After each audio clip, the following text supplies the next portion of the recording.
Good day. This is How to Be Unpopular podcast number 244. Well, we made it through winter, and it's March, and skating season, or preseason, to me, that's what I think of it as, is coming. Definitely thought I was going to be skating this week, but currently it's minus 11 outside and minus 17 with wind chill. There's a certain level of coldness, wind, sun or no sun combination now that needs to be perfect for skating weather. I'm not super picky with it, but around minus 5 with no wind and sun, that's pretty good. But we're not there yet. Just a quick note, coming back from a long winter, be prepared to suck at least the first 3 sessions, possibly 2.5. I think a problem with skating is that when you're watching it and thinking about it, it looks easy. And then you come back and you remember how, you have to remember how to work these goddamn things. How do you work these things? And for OG bladers returning to the sport after a long hiatus, I know you're watching lots of skating and you're excited to get back to it, but you have to be prepared to suck like you've been like 10 or 15 winters worth. It might take 10, 15 sessions to really get the feel, to build like the weird muscles that we use for grinding and skating. They're much different. Some people might bounce back first or second session. Don't go too hard though. You don't want to strain yourself. I'm very excited to be uploading a lot right now. Winter has been great, and the New Year's been great for uploading lots of stuff. There's lots more stuff coming. There's at least maybe like 15 MB7 session edits. There's a lot. There's more commentaries. Todd and I are going to do the Q&A tomorrow.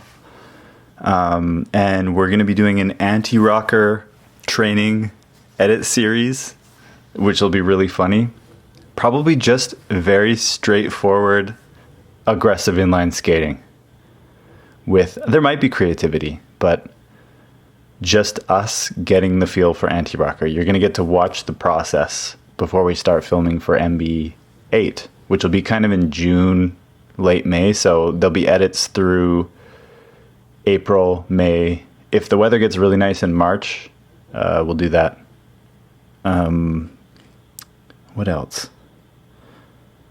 What else is coming out? Oh, I attempted to record talking about every single skate I've ever owned. If you haven't, here's a fun exercise. If you haven't reflected on that before, it's really fun to write the list out and try and remember it in order, especially if you've gone through multiple skate crises like I have. There's some key periods where I looked at, man, I could not find a skate that I liked, and then I would always fall back on certain brands, and I'm excited to eventually reveal it, because holy crap, there was a couple brands that I didn't touch or skate at all, still to this day. Or maybe I skated them once and just never really skated them again. And watching old tapes, trying to look at footage for this thing, and also watching old tapes for the YouTube channel, it's almost like painful sometimes, but educational. Just to realize how many shitty products and skates and bad turns in skate experimenting I've taken. Like the idea of I'm still a huge experimenter, and I love trying all the new stuff, but with that comes a lot of duds and zigzagging when you could just be going in a straight line further towards comfort and just that something that helps you skate better, if that makes sense. The zigzag would be going too far off the path, and the path would be the comfort of skating. So It's also frustrating watching these old tapes. You're watching your younger self and giving into the idea of what you think skating is, especially in my early 20s. We would drive around town. We had all day to skate, but we would drive around town and we would go to super boring flat rails. And like, I'm watching myself do these switch ups on rails that don't have very good style, but it's just because it's what I was watching in videos at the time.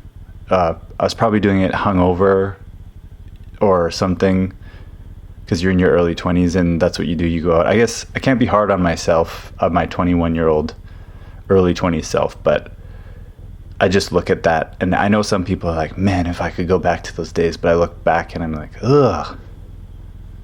The way you identified with skating was so unhealthy. But what do they say? Hindsight's 2020. Oh. Calls from the Bank was incredible. I've watched it twice. When I watch it the third time, I'm gonna do a full podcast on it, hopefully with no spoilers. But you know, in rollerblading videos, it's gotten to the point where I've seen so many of them. I try and watch everything. I try and watch and buy everything. Sometimes I'm just passively participating in watching and purchasing rollerblading media because I almost feel like I have to. Similar to that, well, because I'm into rollerblading, so I have to get all this stuff. But with that attitude, you end up watching a lot of duds, or lots of things that are just average, or things that aren't, maybe you don't get any enjoyment out of. But Calls from the Bank has the two things that I get most excited for when I'm watching a skate video. When you're watching us do the commentaries, laughing and being surprised are the two things that I enjoy most out of skate video experiences. Movies don't have that criteria so much because there's so many genres you can work in, and you can kind of set yourself up to have an experience based on what the genre is. Funny enough, action sports and rollerblading videos don't really have genres. It's just skate video, and it's pretty amazing how narrow of a framework people work in, but there's creative things that you can do within the narrow framework. And Calls from the Bank, the first time I watched it, I was just downstairs laughing so hard and surprised pretty much consistently the whole way through. And rollerblading videos, modern ones, or current ones, the last time that probably happened was Program, and the last time before that was Watch the Game. Oh, Gary Vibes is pretty good. See, and it sounds like I'm favoring Canada, but there's a tradition and a vibe and a feel. And obviously there was the Leon Humphreys Devotion, that's a whole other level of just incredible, like the standard tradition of amazing skate videos that fits there. But Calls from the Bank is kind of in the Canadian tradition of skate videos, but it's so hard to explain because it's so funny, surprising, weird, shocking the first time you watch it. The range of emotions, I hope you've seen it, and if you haven't seen it, you definitely need to watch it and buy it as soon as possible. It's funny because people think that we've made weird and shocking videos, but this one is almost on a whole different level, and I can't spoil anything. You just have to experience it for yourself. I just want to remind everybody that we're in the future, and it's really good. Lots of amazing skating products. There's amazing skate parks everywhere, and pretty much every movie, album, rollerblading video is available online right now and on your phone. So I just wanted to remind everybody of that. I just had a note down that said that. If you haven't watched the estrogen video that Ricardo Lino did on the, you just look up, maybe you can look up who the F, it's a swear word, is estrogen on Lino's channel. I really, really enjoyed this video, and you could also just listen to it as audio if you don't want to sit down and watch a 20-minute video. But some of the stuff that she said reminds me so much of rollerblading in terms of the late 90s, early 2000s. And there's a maturity and a perspective and wisdom that's really refreshing that you don't hear very often when rollerbladers talk. I know that sounds like a diss, but it probably also in skateboarding media, and there's all kind of action sports media. There's like sometimes it can just, similar to videos, it can kind of fit down the same path. And listening to her talk and about the origin of what she started with street roller skating and Moxie was really inspiring, especially the part about we're living in a more shameless era, and that shame was a big part of action sports and going to a skate park. You'll just have to watch it because I'm going to butcher what she's saying, but it was a really cool message that got me very excited again to be in this future. Apart from the thing that probably everybody's talking about, but in rollerblading, and these podcasts and the commentaries, any kind of current events or politics or any that stuff, I always keep very separate from rollerblading because that's what makes these activities amazing. These human movement sports and activities, is that it's a separate world from everyday life, and the connection and feeling to them stays consistent no matter what changes in your life or what's going on. It's a world that feels amazing to come back to. So that's my comment on that. The attempting to talk about every skate video was really hard to do. Hopefully I did a good job. It's, I think, like over an hour or close to an hour. Hopefully I didn't speed through it too fast. It was really hard to try and go through every skate without going down too many side trails, because believe me, there were a lot. So hopefully that comes out in the next few weeks. There's a lot of moving parts to that one, because when you're talking about the skate, you need evidence that you had the skate or footage of you using the skate. I hope that other people make videos like this, because it's really interesting, the historical things and technical things about skates that come up while you're talking about your personal connection to each skate growing up. And it's also really interesting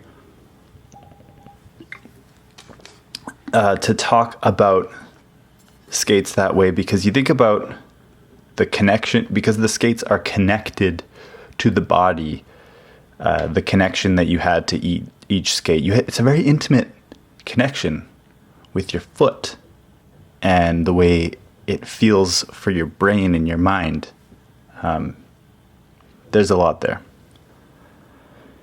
I just have a note down here that says rollerblading is dorky / nerdy, and that's kind of an advantage. You can kind of just reflect on that yourself. People would probably strongly disagree, but I think rollerblading can look dorkier and nerdier when you try and dress up the dorky, nerdy and hide it. And this is not saying it in a negative way. I remember a story where I gave a copy of Mushroom Blading 1 to my girlfriend at the time, her friend Jordan, who played in a metal band. And he likes lots of, when somebody's taste or things that they like checks out. So I gave it to him to watch. And he said in a very complimentary way that he loved the video because it reminded him of like when you see guys riding a Harley. He said that it's kind of like there's something dorky about riding a Harley, which in our minds, like culture has twisted that into a cool thing. But initial countercultural things have an element of dorky and nerdiness to them. Like when you mix that with dorky and nerdy, doesn't have to be not confident. A guy riding a Harley can be 100% confident, but it is funny that it's like the old version of like a grown-up toy. It's more complicated than a rollerblade or a skateboard or a bike, but these things are all, adults, overgrown children riding on toys. But then when you place it within music, like you can try and make it look interesting, or you can change the way people see it depending on how the video is edited or how it's put together.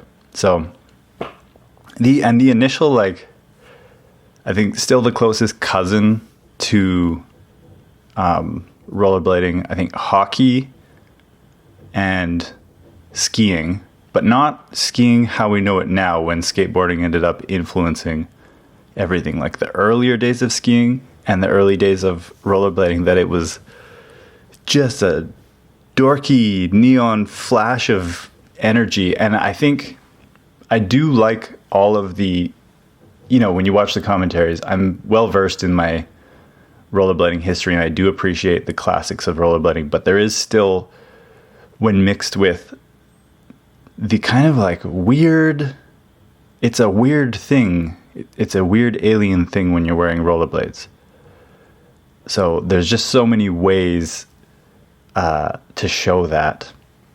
And again, sometimes rollerblading can get caught in one very consistent, I would maybe say aggressive inline skating or whatever, street skating, whatever you want to call it, can get caught in one look or one way of thinking. So playing around with the wide range of movements, ideas, fashion, everything, there's just so much potential with that side of rollerblading.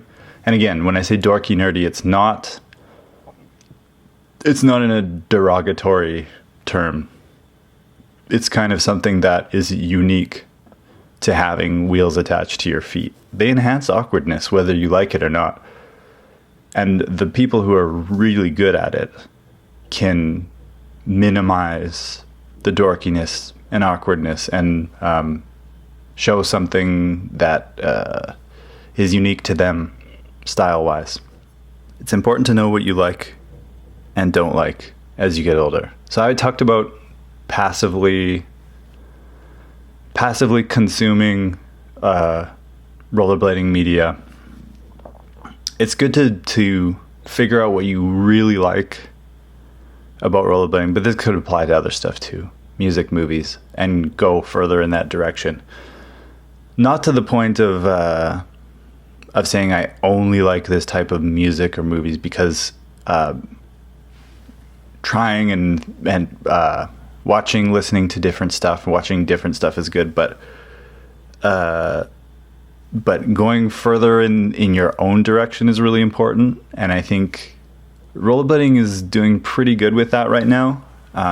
It's funny though, you still get people who, there's the religious sect of the fundamentalist early 2000 rollerbladers. I would love if they made stuff in that style very passionately with very good skating. Like if you love that style and you don't like the other stuff, make stuff that either celebrates that era or commentaries on it, whatever.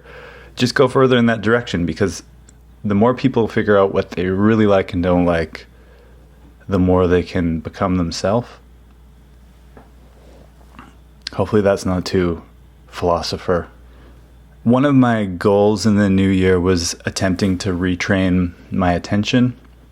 And that's why you've seen so many of the MB7 session edits come out.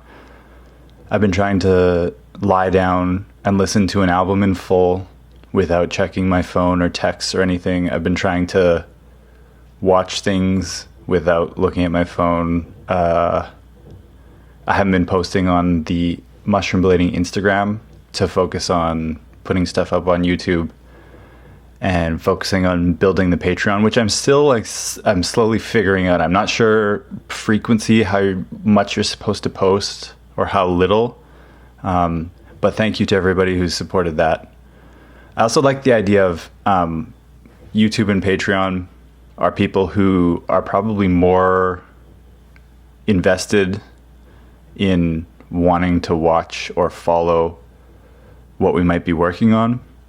Whereas Instagram or Facebook, I found there was a lot of wasted time answering things that didn't need to be answered or that came from a place of negativity, and then you had to reply. I tried to reply to everything, so I was spending way too much time replying to stuff that didn't matter.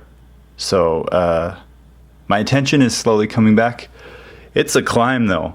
It used to be very normal before 2010 for people to watch movies at home or TV shows and just not look at their phone. It kind of gets a little weird when two screens become normal. This is where we're going, though. You can't stop it, but you can try, and I do recommend to just lie down if you have a moment, if you have an hour out of the day, and listen to a full album lying down front to back without checking your phone or anything. It's a really good experience. Very beneficial. Just listen, man. Just lie down and listen. To work on a knee injury, I got a gym pass.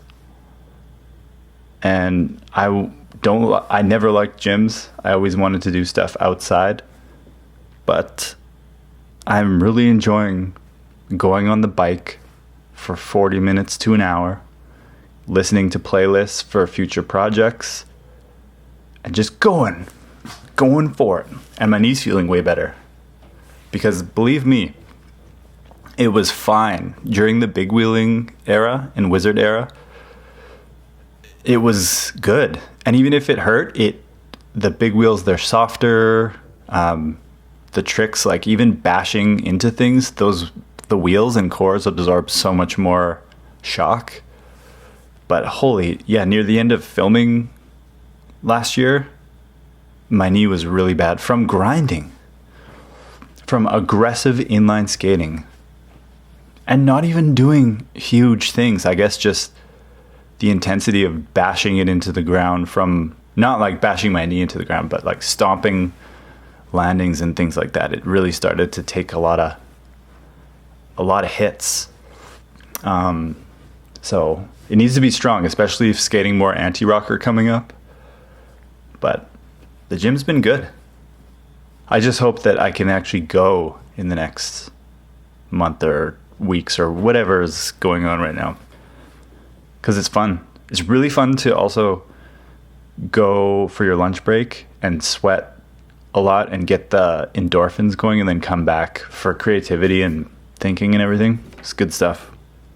I recommend it. Lastly, I asked on Twitter. I have been posting on there a little bit. It sounds so stupid when you say that out loud. I asked on Twitter. Anyways, I posted on Twitter because there was that article a long time ago that I posted, Stop Trying to Be Skateboarding, that got taken down. A lot of the articles got taken down because I wanted just mostly videos and the best of Blade on the website, which I think is much better. But I was pondering after rereading it. I don't agree with everything in it, and I didn't like the intensity of it, but there's still some really good points or things to discuss, and I still think there's a little bit of a problem with skateboard worship and following it and what it's doing, not just for rollerblading, but for culture and action sports in general, because things have changed a lot, and I think it's kind of a bygone era. Like the whole action sports look and feel, it's hard to define, but you know what I'm saying? Like the cool core action sports thing, I think it's a really, really, really kind of old and outdated thing now. Anyways, the question was, what is rollerblading's greatest contribution to culture? And it's so funny to think about, Brink, Airborne, the Soul Grind, neon 90s spandex. Like there's such a wide range of things, and I love that. That's such an advantage in my mind, that we're such a confusing cultural device. I always love that Paul Crick answer, why is rollerblading so polarizing? I'll have to look it up and post it again. Should I look it up right now? No, you can look that up yourself. But this has been podcast 244. Thank you for listening. There's a lot of content to come, and thank you for listening.